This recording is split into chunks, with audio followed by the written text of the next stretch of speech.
Today we're going to be making a simple enemy AI like the 3 enemies we have here, which will just wander about until we get in range, at which point to walk towards us, and then when they get in range to attack, they'll do their attack. For the base of this project, we're going to be using the project that I've made for my 3D character controller. And with this project, I'll also include a player, a weapon, and an enemy model, all with animations already made for them. So let's start off by dragging in this basic demon that I've made into our scene. That's going to be our enemy. As you can see, there's a bunch of animations that I've already made for it, so that's easy to work with. And we're going to give this a couple of things. First and foremost, we're going to give this a nav mesh agent. Now you'll be able to see that it creates a hitbox in the shape of a cylinder. We're going to change the radius and the height around a little bit until it matches our enemy character as close as we want to. So something a little like this should work fine. Then we're going to come up here into Window, open our package manager. We'll just dock that in our workspace somewhere. And we're going to click on this little plus icon here, and we're going to add package by name. Then we'll just copy paste this in. I'll try to leave that down below in the description. com.unity.ai.navigation. It's not listed as part of the usual packages because it's technically still experimental, but it works fine enough. So we're going to add that. It'll install this package, which is labeled as experimental, so do be aware of that. But now when we go back into the inspector, we can actually, when we look for nav related stuff, we can select this as a nav mesh surface, which will allow us to bake, and then we can see all of a sudden we've got our nav mesh, which will allow our AI to walk and navigate around. We can make it include certain layers, so we can say we don't want you to include defaults or transparent or raycast or water or UI, so it'll include nothing. And then when we bake it, you see we don't have a nav mesh. So instead what we'll do is we'll set this to a new layer, and we can just use one of the random layers here. It doesn't really matter. I'll go for layer 6 and call this nav mesh. So everything that's going to be nav mesh related is gonna be on layer 6. We can set it to that new layer, and then in include layers we just say nav mesh. I mistyped it, you get the point. Then when we bake, it will ignore the player and the enemies altogether. It will only look at everything in the nav mesh layer. So if we put in some 3D objects real quick, so let's put in a cube here, and let's make you a little longer. Just putting in some obstacles that the enemy will have to be walking around. Let's put another one over here,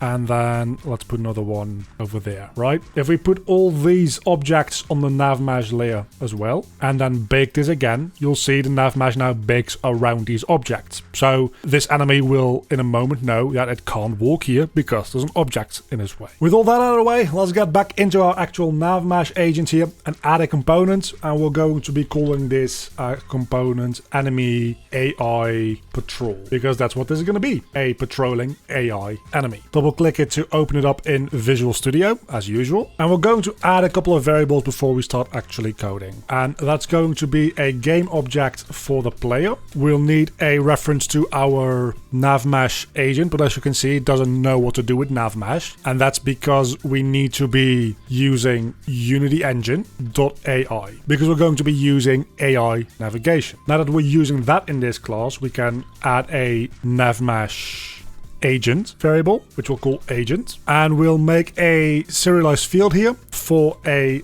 layer mask, and we'll make 2 of them. First being the ground layer, and the second being the player layer. We're going to put the player on its own layer, because when we look for where the player is and look for where we're going to be walking, we want to know which objects are the ground, and that's going to be our nav mesh layer. And we want to know if an object in our range is the player. And we could do that through tags. We could do that through looking at the specific object name, which is both viable, but doing it through a layer system is just the easiest for now. Then for the patrolling, we're going to make a vector 3 for the destination point. So that's going to be the point that we're going to be walking towards. We'll make a bool for our walk point set or not. So this tells the game whether or not this specific enemy already has a destination it's walking towards or not. And then we're also going to make a serialized field, which is going to be a float for the walking range, which will just tell this enemy this is how far you're going to be allowed to walk, any one singular movement step. And for the navigation, we're going to be making a new function, which we'll call patrol. We will first check if we don't have a walk point set. We'll do something, which will be a function that we're going to make in a second. Then we're going to check if we do have a walk point set. We're going to use our agent.setDestination as destination points. That's going to be the point we want to be walking towards. And then the navigation agent itself is going to use AI to navigate towards that point. We don't have to code anything ourselves there. That's all brought to you through the Unity engine itself, which is absolutely amazing. And then lastly,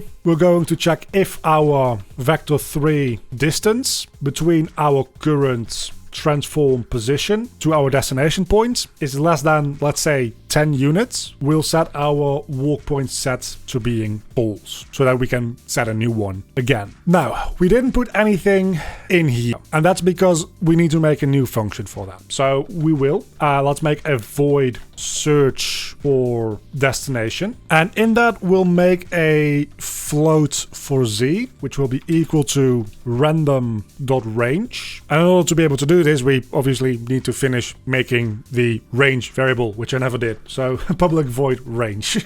We'll use that variable to say this range is minus range to positive range. And we'll do the same thing with floats for x. Technically, it's better form to use lowercase here. Then our destination point is going to be set to a new vector 3, which will be our current transform position.x plus our new x variable that we just made. We will keep our current transform position y. And then for the last one, we're going to be using our transform position z plus our z variable that we just made. And that's going to be our new destination point. But this could get a destination in literally any location. It's not checking for actual viability of walking towards it. So we're going to check whether or not that's actually inside of our nav mesh. And that's easy to do because we can do just an if statement with physics.raycast, and we'll raycast from our destination point in the direction of vector 3 down, and we'll be checking for our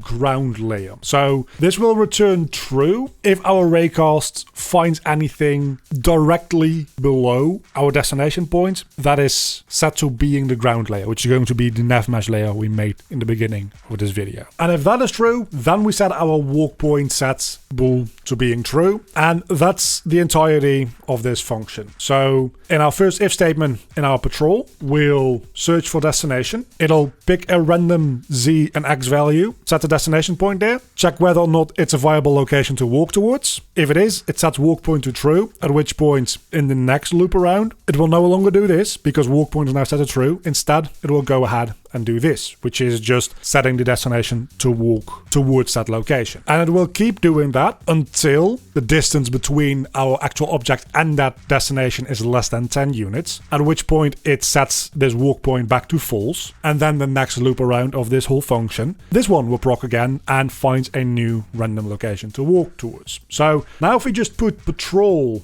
in our update function, we should have a randomly moving about AI. But before we jump back into the actual engine itself, we need to give a couple of things a value. So we're going to get started here by giving our agents just get component navmesh agent, and then we might as well give the player a value. We're not going to be using that right now, but we can just do player equals GameObject.find, and you can find a object with a specific name here, which has to match what the object is called in the scene itself. So we're calling our player with a capital P here. We need to make sure whether or not that actually matches up with the object within our scene. But don't worry too much about that now. That's for the next part of this AI, where we make the enemy chase down and attack the player. As you can see, it's called Cube now. So let's just change the name to player real quick. So we'll set our ground layer to being the nav mesh layer that we made in the beginning of the video. And we'll quickly make a new layer as well, specifically for the player. So we'll just make that layer 7. We'll call that player and set the player to that. We're going to be using that for the chasing in the next video. So we can set the player layer here to being player. Don't worry, we'll go over this again in the video that actually talks about that specific issue. And then the range, we'll set that to fucking, I don't know, 15. And now in the game, we'll be able to see that there's no animations yet, but it's picked a random spot to walk towards, it's walking towards it, and now that it's reached it, it's going for a new location somewhere else. And we've got our randomly patrolling enemy. Now, there's quite a lot of work to be done to polish this up, obviously, but that's the coding behind it. When we get into the actual attacking, that's going to be done through the animation, so that's when we get into the animator and the state machine that's going to drive the walking animation and stuff as well. We're going to be making our chasing functionality though, which will start making it a little bit more like an actual AI, making decisions and changing states and behavior to go with that. So we'll make some state change variables here, and the first two are going to be for the time being a serialized field floats for a sight range. Eventually there's also going to include a attack range, but again that's not for in this video. And then we'll also make a bool for player in sight, which again we're going to be adding a second one for player in attack range later down the line. Now let's make a new function here, a void chase function, which will house all the behavior that we want our character to do when we are chasing down the player, which is remarkably easy.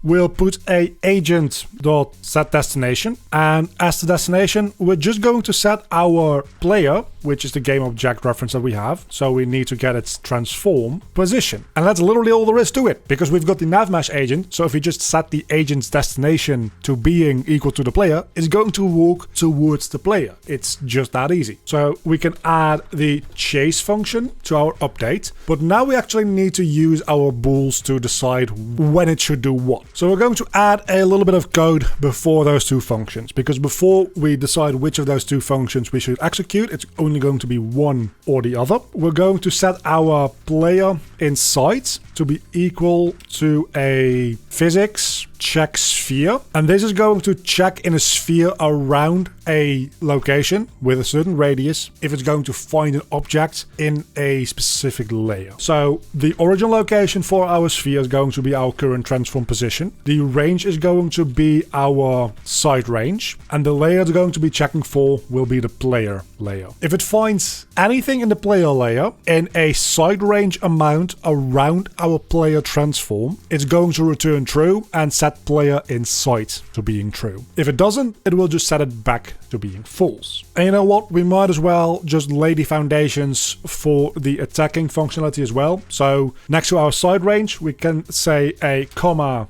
attack range, which you can declare multiple variables in a row like this if you want to, but it's entirely up to you if you prefer declaring them under each other instead. Same here with the bools. We can say player in attack range, and we can just simply get this player in sight line. We can copy it and instead set our player in attack range. And of course, instead of sight range, we'll use our attack range here. And we'll also, just for the time being, make a void attack, which isn't going to do anything. We'll make the actual code for that next time, but we're gonna put it in there for now for the states. So we'll put that into our update loop as well. Now, we're going to put in a bunch of if statements. So if we don't see any player in sights. And we also don't have player in attack range, which necessarily, if it's in attack range, it's also inside range. But this is just checking for if it's in neither, if it's far away from me, I'm just going to be using the patrol functionality. Then we can just copy over this bit of code for the other 2 lines, because for chasing, we're going to check if the player is in the side range, so we'll get rid of the exclamation point there, and it's not in the attack range, we'll chase, because at that point we can see it, but we're not close enough to attack yet, so we need to do chasing. But then if it's in side range and also in attack range, which realistically you could just check for only attack range here, we will do whatever is in our attacking code, which again, you can just like spawn a projectile for range attacks, you can do what we're gonna do and make a physical attack animation, and this way you have a very simple chasing enemy. So now in our enemy, we can say our side range is 5 and our attack range is 1, for instance, to make sure that your attack range is always lower than your side range, because of course it needs to be. And you'll be able to see that now that we have this enemy chasing us down, if we are far enough away though, it's just patrolling, but when we get close enough, it will start chasing us down. 5 is a little bit low, and this is a little bit of a matter of experimentation on your part, whatever works best for your game. So it's chasing us down, and at some point it's going to lose interest in us, in theory. You see, it's lost interest, but now that we're close enough again, it's going to be chasing us down again. And then when we run away, lost interest again, and so on and so forth. It's as easy as that. We're going to be adding in its walking animation and then also a attacking animation. So let's go into our enemy here and add a new component, and we're going to be adding a animator component. We'll need to have a animator controller and an animator avatar, which we have neither of those. So let's make them. So when we select our enemy, we can go up here into rig, and we can say our avatar definition is going to be created from this model. We could also say we want a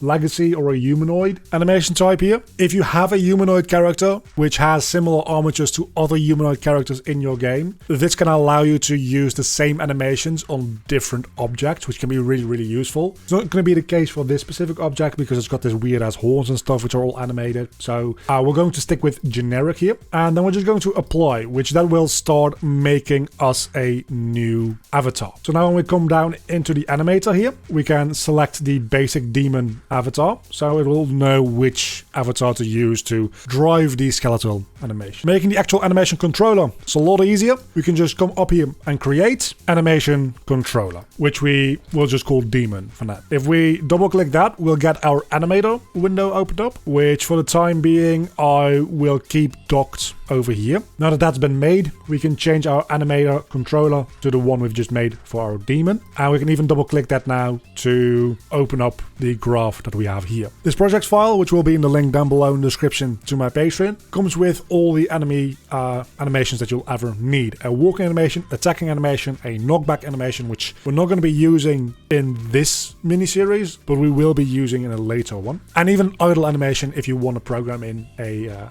idle state. For now though, we're just going to drag in the walking animation because this thing will always either be walking or attacking. So by dragging that into an empty graph, that's being set to our default state. You do want to come up here though and check in your FBX that you've imported. If you go into the animations tab up here, we have our walking animation, and we should make sure that loop time is enabled for this one because that's an animation that's going to be looping. If you want to use the idle animation, that's also an animation that's going to require being able to loop. Now when we play the game, we can see our enemy is actually walking around. The animation speed itself, you might want to change about a little bit to match the walking speed of your navmesh agent, as well as maybe changing the angular speed of your navmesh agent to something higher so that it can turn around a bit quicker. But that's all fine tuning. That's really up to you. That's not really what this tutorial is about, but as you can see, this already feels quite a bit better by just changing that one number. And suddenly we have gone from a sliding T-posing weird ass to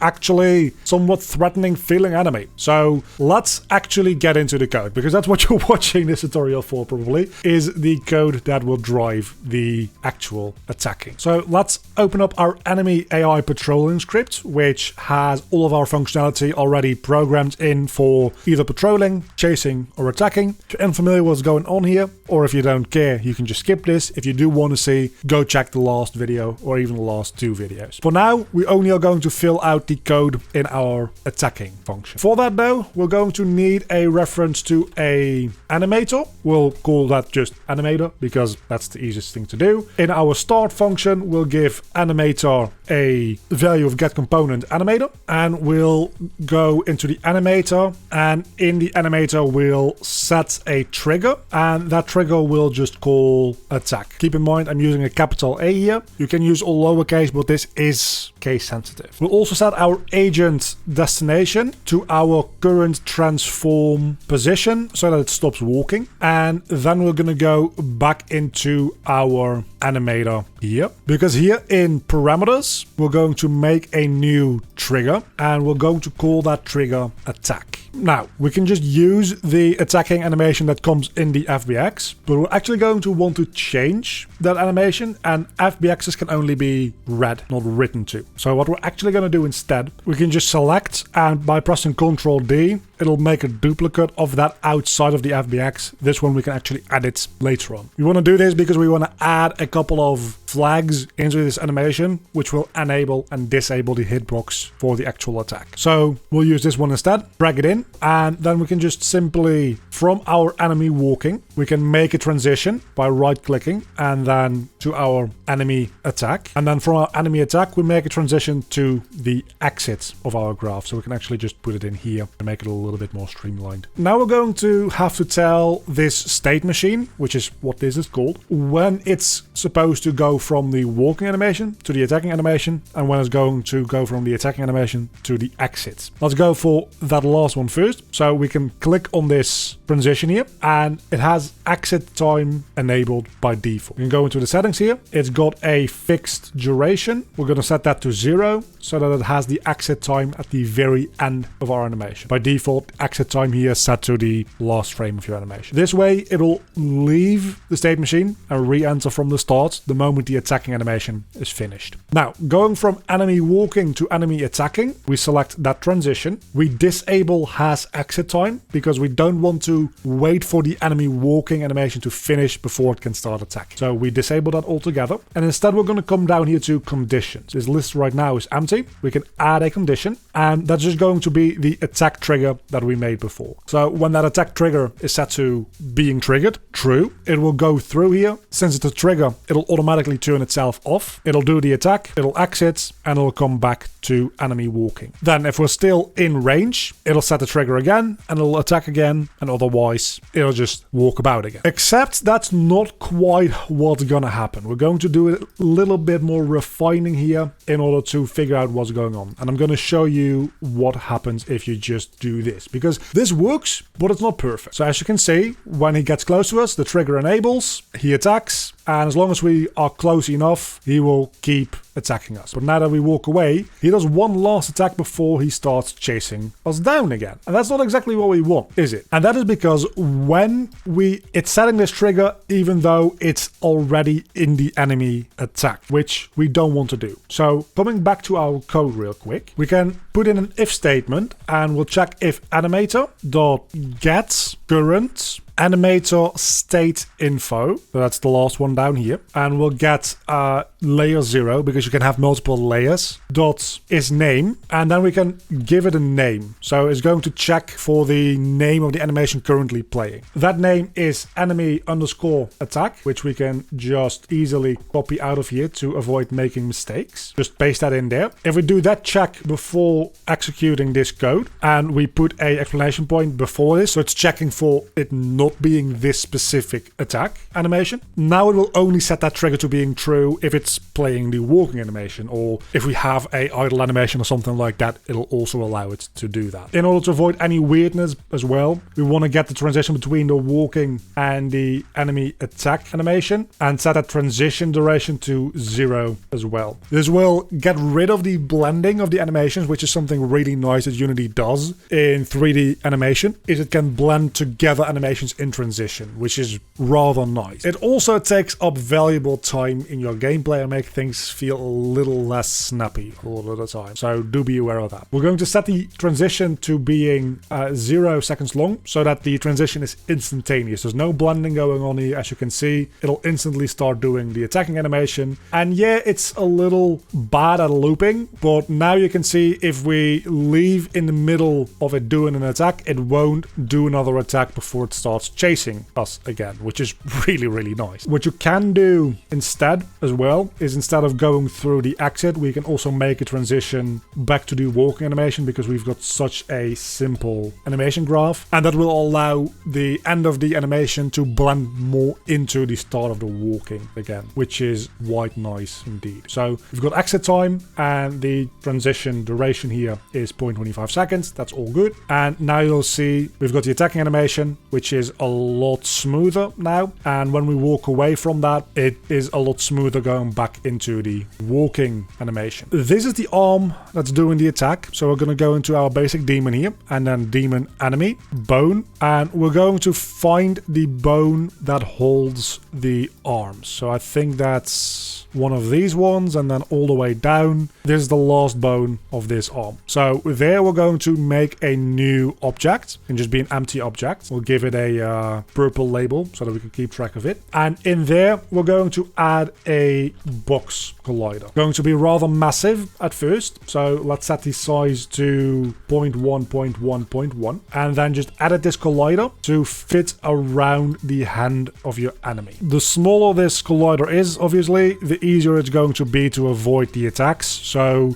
don't be afraid to make it a little bigger than the actual hand itself. Not too much because that'll end up with players thinking that the game is unfair, but something like this should be quite good. And we're going to enable is trigger. Now, back in our enemy air patrol script, we're going to start coding for that collision trigger. First, we're going to need a reference to that specific box collider. So we'll make a box collider variable and give it the value of not get component, because it's going to be not actually on this game object. Every single bone is seen as its own game object. So we'll get component in children instead. It's going to look through all the child objects of this object and try to find a box collider to give value to this variable. Now, if you have multiple box colliders in your hierarchy, you might need to manually set this value as being a specific one of those box colliders. We don't, so we can just find it through get component in children. And then down at the bottom of our script, we're going to make a couple new functions. First is void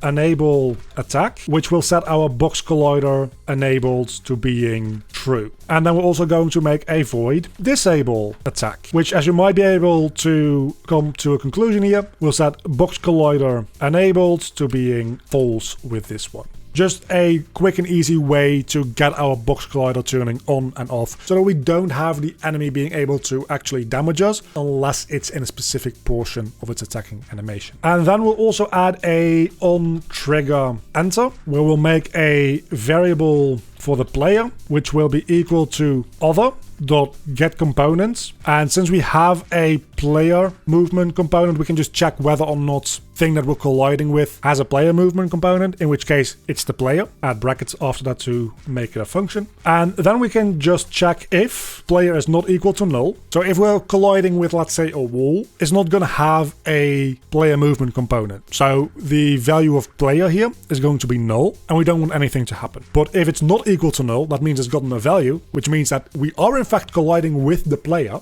For now, we'll just print hit. Because again, we don't have a hit point system or anything like that. Usually this is where you would go into your player's HP and lower it and maybe add a little bit of knockback or anything like that. But that's beyond what we're doing here today. So do feel free to add in whatever code you want into this part. Back in the Unity editor itself, we're going to actually by default disable the box collider here. It should only be enabled during during the actual animation, which is what we're going to do now. So in our attack animation, which is why we made a separate animation for this rather than just using the one in the FBX, we double click that, we open up our animation window over here. Now it's a little bit iffy to figure out where in the animation we need to enable and disable the hitbox because we can't see a preview. By all accounts, it should display a preview here. It doesn't. For this case, let's say that about 25 frames in, we want to enable, and at 48 frames, we want to disable. So what we can do is up here in enemy attack, this little icon, we can add an event. And then at 48 frames, we can also add an event. And here we need to pass in the exact same names that we have for these functions. So at the first event, we're going to enable attack. And then at the second function or event, or rather at the second event, we're going to